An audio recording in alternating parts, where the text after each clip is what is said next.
Hi, Namaste. Welcome to my channel, Vanjai Creations. So, all this channel is about handcrafted jewelries, everything literally 100% handcrafted. So, the first chapter which we are going to start is about beading. So, I tell you about the beadings.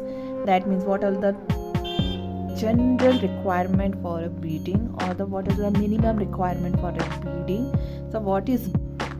So this I made for beadings. You can see that we have the bags. I have one butterfly and the back side is leather. Yeah, don't use the bag. So I will tell you everything about beading, how you can stand. And here you can see that this I had made fringes. हम fringes बनाएंगे, हम butterflies बनाएंगे. मेरे पास ये भी banking वाला है. तो बैकिंग वाले से ही समझ में आ रहा है कि हमें बैकिंग की ज़रूरत पड़ेगी, जिसमें हमको बीड्स डिज़ाइंस देने हैं. मैंने स्टड्स बनाए. यहाँ स्टड्स में मैंने सेंटर में जो है पॉलीमर क्ले का एक बीड बनाया है. तो ये भी मैं बताऊंगी कि मैंने ये पॉलीमर क्ले का बीड कैसे बनाया है. तो बिफोर स्टार्ट करने से पहले please like, share and subscribe my channel so that you can get the notification. Beading start करने के लिए सबसे पहले हमें चाहिए बीड्स. तो बीड्स जो है कई प्रकार के आते हैं, जैसे कि आपके सामने ही दिख रहा है कि मैंने यहाँ पे बहुत सारे साइज़ के बीड्स रखे हुए हैं. तो सबसे पहला जो बीड्स जो है वो स्टार्ट होता है, आप देखिए 15 नंबर का बीड्स है. कितना था, इसको हम मंगलसूत्र का बीड बोलते हैं एक्चुअली. तो आप देख सकते हैं कि जो मंगलसूत्र में हम यूज़ करते हैं वही बीड्स है. बहुत छोटे बीड्स है ये. तो अब ये जो छोटे बीड्स है, तो इसके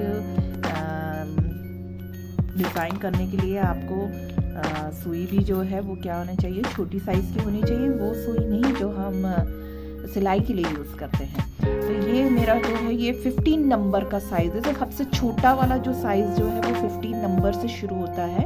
आप याद रखिए. तो सबसे छोटा वाला जो साइज़ है वो 15 नंबर से शुरू होता है. फिर उसके बाद जो नेक्स्ट आता है वो आता है आपका 11 नंबर का, फिर 8 नंबर का, 6 नंबर का. ऐसे नंबर्स यहाँ पे बीट्स में जो है उल्टा होता है ना. तो 15 नंबर का जो है सबसे छोटा है. तो यहाँ पे आप देख सकते हैं ये भी. अब यहाँ बीड्स में भी आप देख सकते हैं कि ये बिल्कुल ओपेक्यू बीड्स बोलते हैं. इसमें आपको कलर बिल्कुल ब्राइट और अच्छे दिखेंगे. ठीक है. वहीं एक बीड्स होता है ये वाला, जैसे कि आप ये देख सकते हैं ये भी ग्लास बीड्स है, ये भी ग्लास बीड्स है, लेकिन ये ट्रांसपेरेंट है. ठीक है. तो ट्रांसपेरेंट होने के कारण इसमें आप देख सकते हैं इसमें रोशनी जो है आर पार हो सकती है, इसमें रोशनी आर पार नहीं हो सकती है. मैंने ये सारे बीड्स जो है डिज़ाइन कार्ड से लिए. उनके पास बहुत सारे बीड्स की अवेलेबिलिटी है, बहुत प्रकार के बीड्स हैं. तो आप वहाँ जाके चेक कर सकते हैं. नेक्स्ट जो है इसको ट्यूब बीड्स बोलते हैं, जिसको हम बगल बीड्स बोलते हैं. ये बगल बीड्स जो है वो है 2 mm वाली बगल बीड्स है. तो ये भी हम ज्वेलरी के लिए यूज़ करते हैं.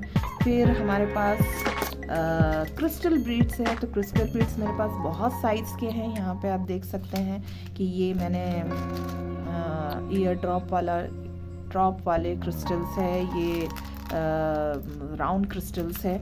ये राउंड क्रिस्टल के आपके पास बहुत सारे साइज़ जो है आपको ऑनलाइन अवेलेबल हो जाएंगे.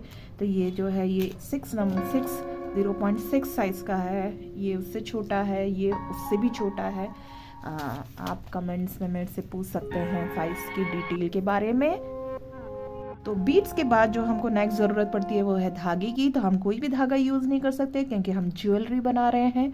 तो ज्वेलरी बनाने के लिए हमें मजबूत धागा चाहिए. तो हमको चाहिए नायलॉन का धागा, या आप ट्रांसपेरेंट नायलॉन भी ले सकते हैं.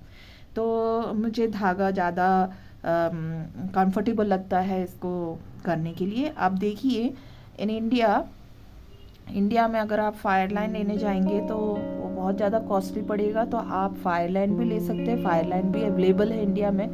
लेकिन मैं थोड़ी सी गरीब हूँ, तो मैं 2000 का या 500 या 1000 रुपये का फायर लाइन जो वायर है वो थ्रेड जो है वो नहीं खरीद सकती हूँ, लेकिन ज्वेलरी के लिए सबसे बेस्ट जो है वो है फायरलाइन ही है। लेकिन हम लोकल में जाएंगे, हमें फायरलाइन की कोई ज़रूरत नहीं, हमारे पास नायलॉन थ्रेड्स है, तो ये नायलॉन थ्रेड्स को ही हम फायरलाइन के जैसा मजबूत कर सकते हैं। उसके लिए हमें चाहिए ली वैक्स। अब यहाँ पे आप देखेंगे धागा कि ये हार्ड नहीं है, ज्वेलरी अगर आप बनाएंगे इससे तो ज्वेलरी जो है स्टिफ नहीं होगी, स्टिफ यानी कि बिल्कुल सीधी खड़ी नहीं रहेगी। तो अगर आपको अपने ज्वेलरीज जो है अगर स्टिफ करने हैं तो आपको यूज़ करना पड़ेगा बी वैक्स, ठीक है, मधुमक्खी का वैक्स। तो ये बी वैक्स है। इस बी वैक्स से आपको सिंपल कुछ नहीं करना है, इस नायलॉन के धागे में आपको इसको 5 बार या जितने भी बार आपको जितना भी कड़क करना है, आप देखिए ये बिल्कुल क्या हो जाएंगे, स्टिफ हो जाएंगे। अभी ठंड का मौसम है तो ये बिल्कुल बहुत जल्दी स्टिफ हो जाते हैं 2-3 बार में ही। तो आपको बी वैक्स की ज़रूरत पड़ेगी। अगर आपको ये चाहिए छोटा सा बी वैक्स या कॉम्बो पैक तो मेरे पास अवेलेबल है। तो मैंने यहाँ पे बहुत सारे बी वैक्स खरीद लिए थे और इसको एक अच्छा सा लुक दे दिया है। तो ये मेरे पास बी वैक्स है, मेरे पास थ्रेड है, नेचुरली हमें सुई की ज़रूरत पड़ेगी।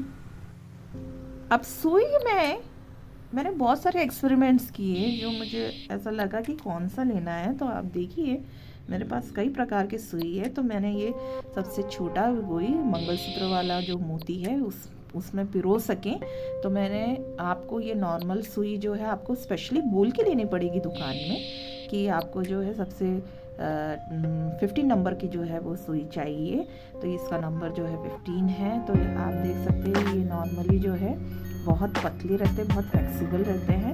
तो ये मैंने अलग अलग साइज़ के लिए भी ये मैंने क्योंकि इन पतली सुइयों में धागा डालना थोड़ा कॉम्प्लिकेटेड हो जाता है, तो आपको धागा डालने के लिए ये इस इंस्ट्रूमेंट की ज़रूरत पड़ेगी जिससे आप आसानी से धागा जो है इसमें डाल सकें बिना दिक्कत से।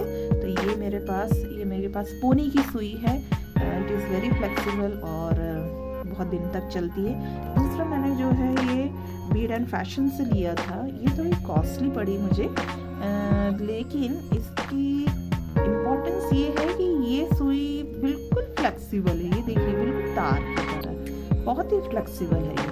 इनका यूज़ जो है आप बीडिंग सिलने में तो हमें यानी कि इस टाइप की ज्वेलरी के लिए तो ये इतनी परफेक्ट नहीं है, लेकिन अगर आप फ्रिंजेस वगैरह बना रहे हो या फिर आप बीड से ही इयररिंग्स बना रहे हो जहाँ कॉम्प्लिकेटेड 2-3 बीड्स के अंदर से अगर आपको डालना है तो ये बहुत फ्लेक्सिबल है, ये बहुत अच्छे से टर्न हो जाएगी।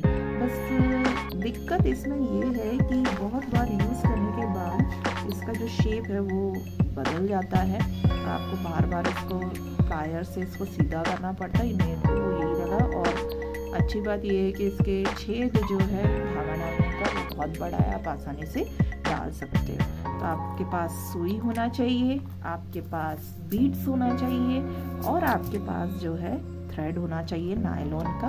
तो नायलॉन का भी आपको बोल के लेना पड़ेगा, सबसे पतला, जैसे कि आप देख सकते हैं ये बहुत ही मोटा है, ठीक है। और उसके कंपैरिजन में ये आप देख सकते हैं ये बहुत पतला है, तो आपको नायलॉन का पतला वाला धागा लेना पड़ेगा। और हम स्टार्ट करेंगे। नेक्स्ट, अगर आप इस प्रकार का बीडिंग वर्क करना चाहते हैं तो आपको बैकिंग की ज़रूरत पड़ेगी और आपको एक बेस की ज़रूरत पड़ेगी। बेस नॉर्मली सब लोग फेल्ट से बनाते हैं, ये थोड़ा हार्ड फेल्ट है, वो सॉफ्ट वाले कपड़े वाला फेल्ट नहीं लेना है आपको, ये थोड़ा हार्ड फेल्ट ही है, फैब्रिक फेल्ट ही है लेकिन थोड़ा हार्ड वाला। तो मैंने ये किया कि इस फैब्रिक फेल्ट के 3 लेयर बना दिए हैं, ऐसे करके 3 लेयर, ताकि जो है इसकी थिकनेस थोड़ी सी बड़ी मोटी हो जाए, थोड़ी सी थिकनेस आ जाए जिसका हम आसानी से जो है ये, तो मैंने आप देख सकते हो कि ये बहुत मज़बूत है, आसानी से बेंड भी नहीं होता है और ख़राब भी नहीं होगा। तो हमें फेल्ट की ज़रूरत पड़ेगी। अब फेल्ट को मैंने इस प्रकार से 2-3 लेयर में जो है आप देख सकते हो, ये मैंने 2-3 लेयर में 3 लेयर का मैं कंफर्टेबल हूँ 3 लेयर से। 3 लेयर से अब ये स्टिफ हो गया, अब ये ऐसे आसानी से फोल्ड नहीं हो सकता, ये स्टिफ हो गया है। मैंने इसको सिल दिया रैंडमली सिलाई की मशीन में, और इन पे आप जो है डिज़ाइन देके जो है आप बीडिंग कर सकते हैं। यानी कि ये देख सकते हैं कि ये मैंने यहाँ पे एक सर्कल बनाया है इसी ईयरिंग के लिए, चैनल्स में आगे के चैप्टर्स में हम देखेंगे एक एक करके कि हम बीड्स कैसे डिज़ाइन कर सकते हैं। तो स्टे ट्यून, मैं अगले चैनल में जो है अगले चैप्टर्स में मैं बीडिंग करना शुरू करूँगी सबसे सिंपल तरीके से। हम सबसे सिंपल तरीके से, मैं भी एक लर्नर हूँ, मैं कोई एक्सपर्ट नहीं हूँ हर चीज़ में, मैं भी सीख ही रही हूँ, लेकिन मैं चाहती हूँ कि आप भी आसानी से सीख सके मेरी तरह। Okay bye.